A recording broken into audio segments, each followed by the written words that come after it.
The subject of Israel diaspora relations, of course, is a very old one and a very familiar one.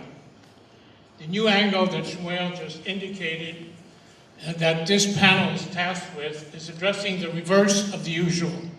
What is it that world Jewry should expect from Israel? I actually have a problem with the way the question is framed, at least on matters affecting Israel's security. I'm old-fashioned that way and don't believe that the role of world Jewry is to expect anything from Israel on these matters. I can hope that Israel does certain things, acts in a certain way, both when it comes to Israel's security and the peace process. But to expect,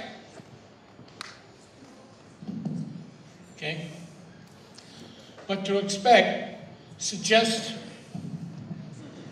I think they can hear me, but to expect suggests some sort of equal or relatively equal role of the parties, which in fact does not exist, and I believe should not exist.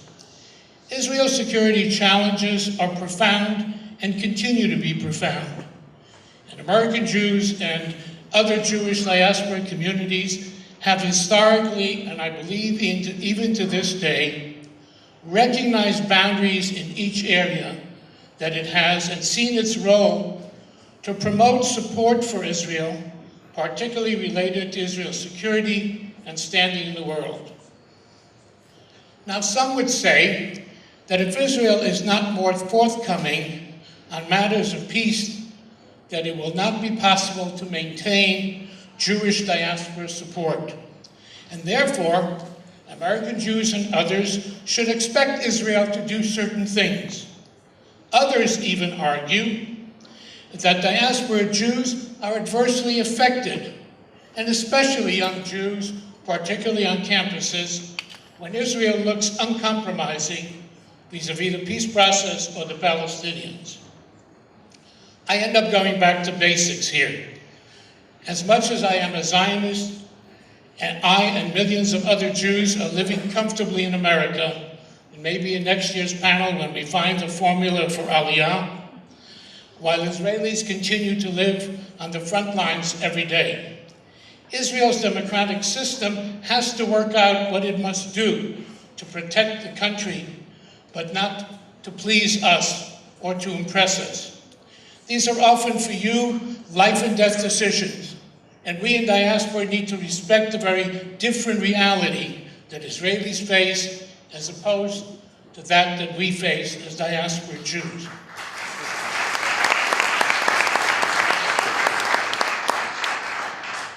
Second, on a political level, it has served, especially the U.S.-Israel relationship, very well, that the mainstream of American Jewish support on Israel is on a nonpartisan basis.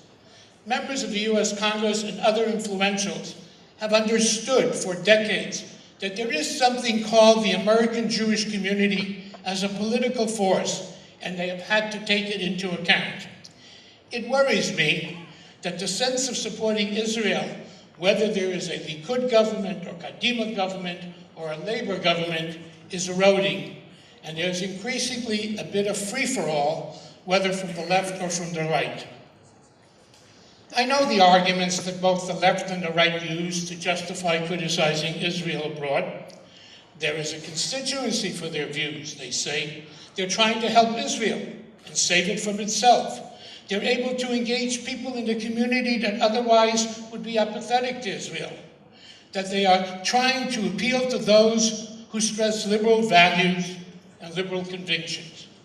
These arguments all have some validity, but in my traditional view, they pale. They pale in comparison to the greatest strength, both political and moral, and that is reflected in a community that stands with Israel in the face of the immense strategic challenges that, despite our great wishes and expectations and hope, continue to stay in this region and challenge Israel and its people. Now, when it comes to matters of internal Israeli society, my views change significantly. Here, while I still don't like the language of expect, I think there's more of a sense of partnership. We, for example, at the Anti-Defamation League, spent a lot of time, which was initially, many years ago, at the request of the Israeli Ministry of Education, trying to educate Israelis, to share with them that which we have developed, to educate Israelis of all stripes, to show respect and tolerance towards one another. It troubles us when we see efforts to erode the beautiful democratic character of the country through legislation that doesn't speak to Israeli values. Here too, diaspora Jews should show some caution. After all, we are not citizens, we don't vote, we don't serve in the army.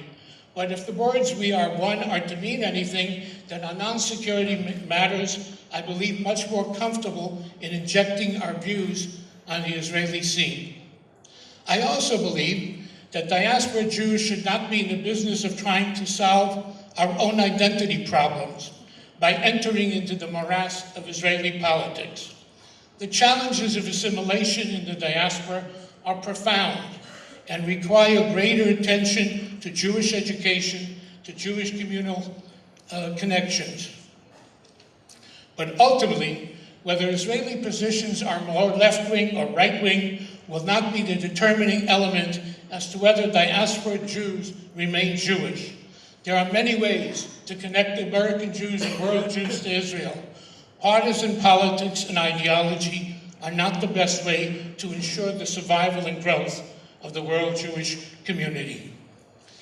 Finally, what would I like to see in Israel from a diaspora perspective without demand or expectations, but as hopes and aspiration?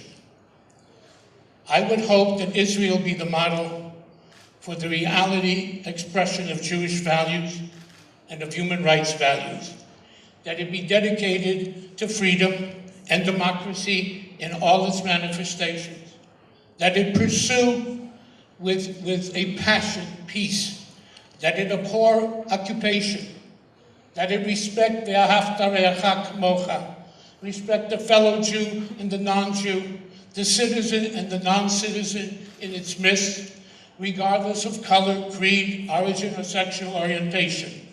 Respect the rule of law, domestic and international. In all these areas, I would love to see Israel to be the best, the greatest model. Ki mitzion tetzei should be our goal, that the prophetic vision embrace the world. But our support, my love, is unconditional. It does not depend on the level of Israel's acceptance of my vision of what I believe should be the goal of all of us as a Jewish people. My Zionism is not in crisis because my Zionism is not conditioned on Israel's embrace of my idealized view of what I would like Israel to be. And finally, there are two items that I believe diaspora should be able to expect from Israel. That you always keep your doors wide open for the Jews who want to come, whether by choice or whether as a result of traumatic reasons.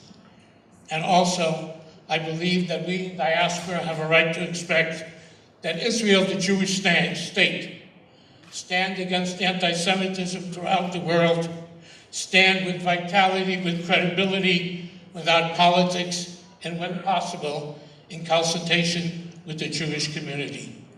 That is my Zionism, and it is not in crisis. Thank you very much.